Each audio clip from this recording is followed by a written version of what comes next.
omukyala Betty Namboze Bakireke maama Mukono amaze okubanga naye yeegatta ku basuubuzi abali mu kibuga Kampala mu bibuga ebyenjawulo omuli Masaka, Mityana, Mubende, Luweero n'ebibuga ebirala byonna ebyavuddeyo ne bakkaanya kimu ne bagamba tugenda kuggala ebizimbe byaffe olw'omusolo ogutusoloozebwako ebyokwekalakasa bino ebigenda maaso mbimanyi n'olwaleero olunaku lwakusatu lukyagenda maaso lunaku lwakuna olw'okwekalakasa kuno. Jjukira olunaku olw'enkya olwokutaano mbu abakulembera abasuubuzi bano basuubira okusisinkana Museveni. Simanyi wa naye obanga obadde ogoberera emikutu gyaffe oteekwa okuba nga wabirabyeko. Omukyala Betty Namboze Bakireke ku kaadi ey'ekibiina ekya National Unity Platform abamu ku bannakibiina gwe bagamba mbu yandibanga gwe baagala abeere nga addira Mathias Mpuuga ku bwa Deputy President Buganda Region oba Central Region. Kati njagala okutegeeza yeegasse oba agasse eddoboozi lye ku basuubuzi bano abali mu kwekalakasa, naye alina n'obubaka obulala bw'abawadde. Kati gwali ku mukutu guno ogwa Red Zone TV nga tonaba kubanga osubscribinga, nyongera okujjukiza, nyongera okusaba, nyongera okukuutira, kirira wansi awo olaba ekigambo subscribe kikwateko, kwata kade aka notification ogenda kuba tomisinga nsonga yonna. Ensonga zino zonna zetwogerako ojja kubeera omu kwabo abanaasookanga okumanya singa tunaaba tulina ensonga gye tuleese. Akade ako kajja kuyambako okujjukiza, naye nga sinaba kubanga nkutwala eyo, kiriza nyongera okujjukiza nti era genda mu comment section teekamu obubaka bwo tubuulire waawo osinzira okubanga olabira ensonga. Ekibuga kiggaddwa, ebizimbe bingi bikyagenda maaso n'okubanga biggalibwa olw'omusolo ogwo abasuubuzi bali mu kwekalakasa. Okwekalakasa kuno okwatandika ng'okusaaga. Kati njagala nkuwa ebigambo bya Betty Namboze Bakireke obiwulirize, then nzije tweyongereyo. Naye waliwo n'ebigambo eby'omukyala Honorable Nabiira Naggayi nabyo bwe tuva ku bino ngenda kubanga mbikuwa. Red Zone TV kwoli bwe tonaba kubanga osubscribinga kikole, ebigambo by'abano mbikuwe olabe bwe yeegasse ku basuubuzi bano abali mu kwekalakasa ate ne babako n'obubaka bwe babasibirira. Red Zone TV kwoli njagala tugende mu maaso nga tuwuliziganye mu updates eziddako, naye bino byosooka obiwulirize nzije tubeere nga tutemaatema ensonga eno. Kakati basebo ne banyawo bw'olaba nga abasuubuzi beekalakaasa kyali badde tekikola nti fe abalala tuzingire emikono.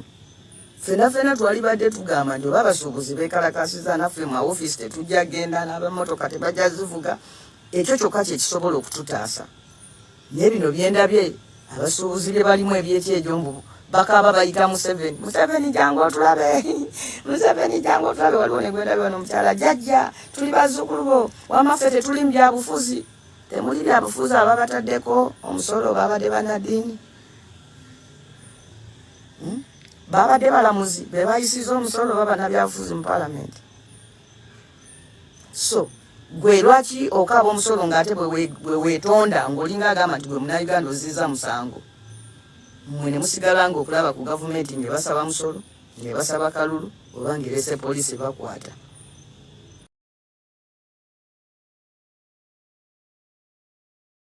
Bigambo bya Betty Namboze. Kati nga sinaba kubanga nkuwa ebigambo bya Honorable Nabiira, njagala okutegeeza nti ekibuga we twogerera amaduuka gakyagenze maaso n'okubanga gaggalibwa. Ne sipiika akubiriza Parliament olunaku olwaleero luno we twogerera mu ddakiika nga 3 ezakayitawo, era naye agambye bw'ati: we need to have a consultative dialogue to resolve this matter. We can't have shops closed for all these days. The minister will give a statement today.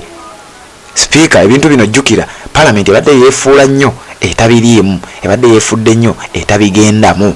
Njagala okutegeeza nti kati nno we twogerera ebintu birabika nga bikutte wansi ne waggulu gwali ku Red Zone TV, era bwe batonaba kubanga osubscribinga nkubuulira omisinga bingi nnyo era bingi byogenda okubanga omisinga. So nja kukusaba genda awo wansi olaba ekigambo subscribe kikwateko, kwata kade ka notification ojja kuba tomisinga nsonga yonna. Kati kkiriza mbeere nga nkuwa ebigambo by'omukyala amanyiddwa nga Honorable Nabiira Naggayi bw'ati ye bw'agamba. Kawulirize eddoboozi liyinza okuba liri wansi mukko, nja kukusaba oyongezeeko ko osobole okuba nga bikuviirayo bulungi nnyo.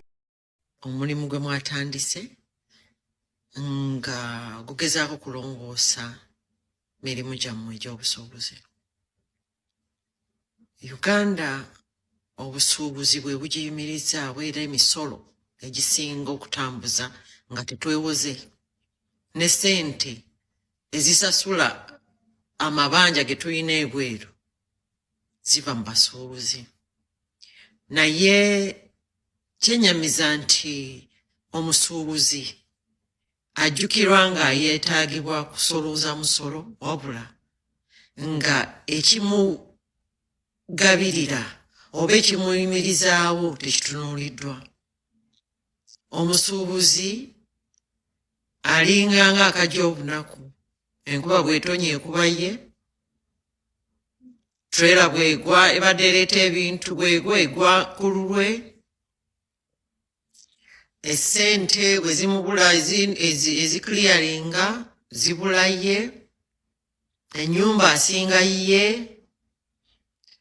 Owaayo omusuubuzi yamanye embuyaga gy'ayitamu. Njagala kwogera ku nsonga abasuubuzi gye bayisaamu mu nsi ez'enjawulo. Covid ono yakosa nnyo obusuubuzi, si mu Uganda mukka, wabula ensi nnyingi zaakosebwa, abasuubuzi baakosebwa, ng'era gavumenti zaatuula bukubirire nga Covid omuggalo guwedde. Basale entotto okulaba omusuubuzi ono ayambiddwa atya. Minisitule ya Finance eyo gimulaba yeteekateekera, kubanga Ministry of Finance and Planning yeteekateekera ensi ku byenfuna, kubanga yeekuŋŋaanya ng'eyita mu bitongole nga Uganda Revenue Authority, emisolo gyonna we giteekebwako yo awo yo yeterekero.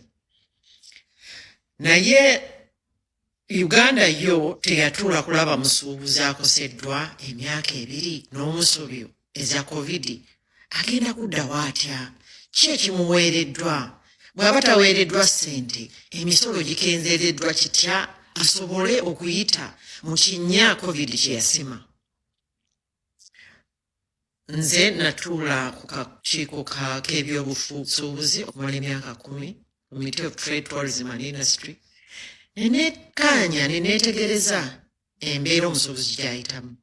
Nendaba nti omusuubuzi ayita mu kunyigirizibwa kw'amaanyi.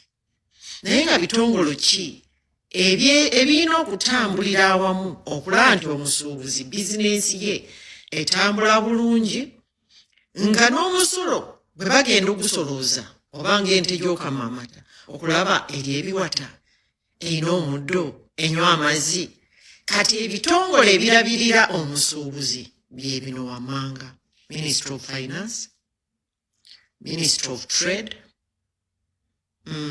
local government wooli nga bw'olaba KCCA kubanga yeesolooza license ne ground rent.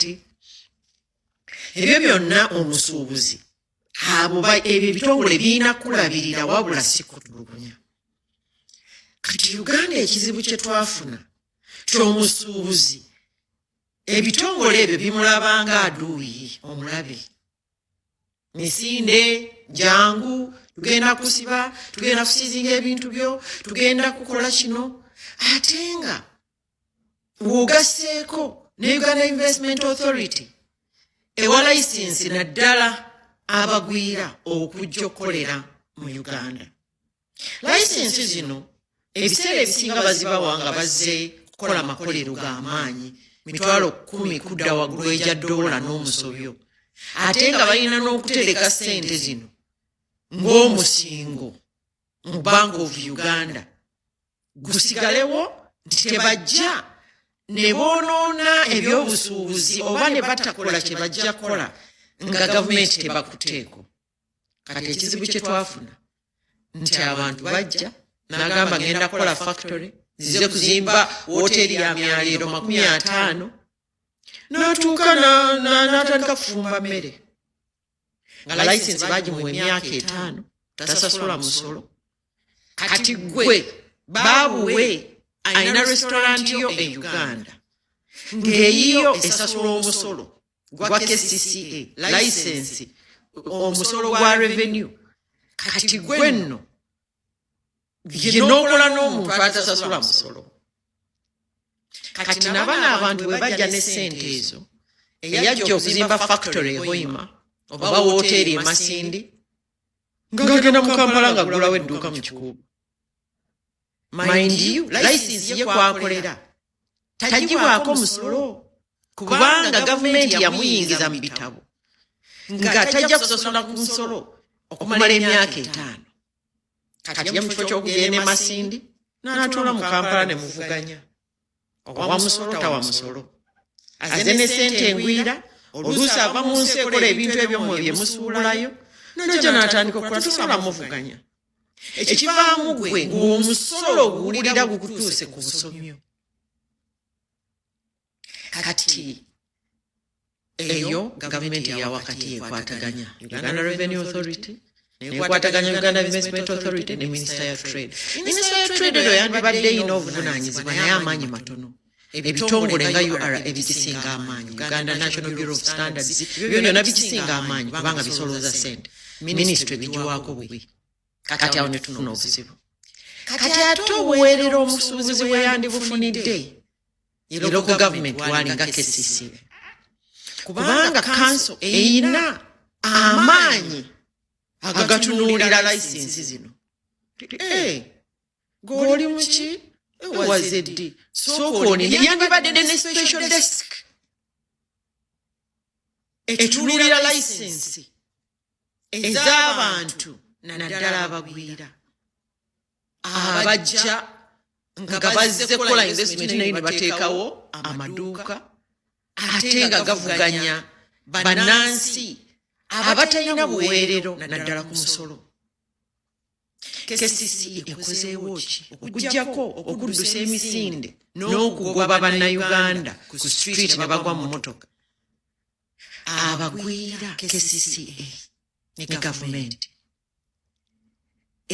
esuulayo gwa naggamba ekintu ekyo petition twagikola mu parliament nze nagikulembera kasiita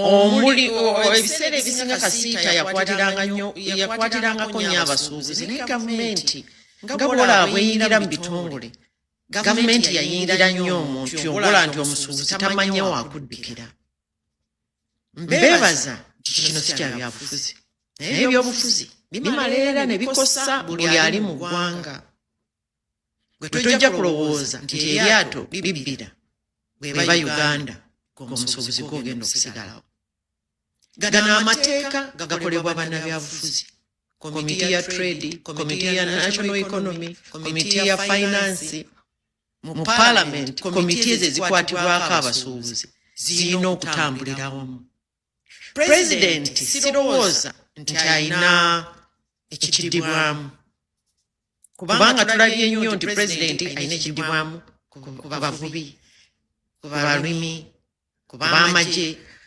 tasobola bikola wabula ebitongole ebyo byandibadde bitaddewo akakiiko ak'amangu okulaba omusuubuzi aggiddwako atya obuzito obumuteekebwako naddala emisolo egitata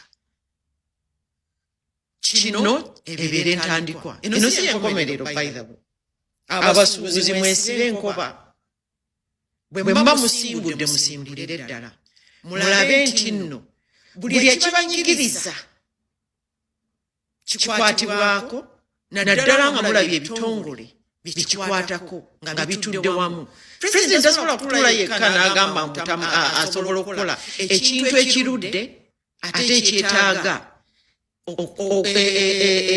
solutions ezigenda okuteekerawo ddala enkola ennuŋŋamu etambuza ebyobusuubuzi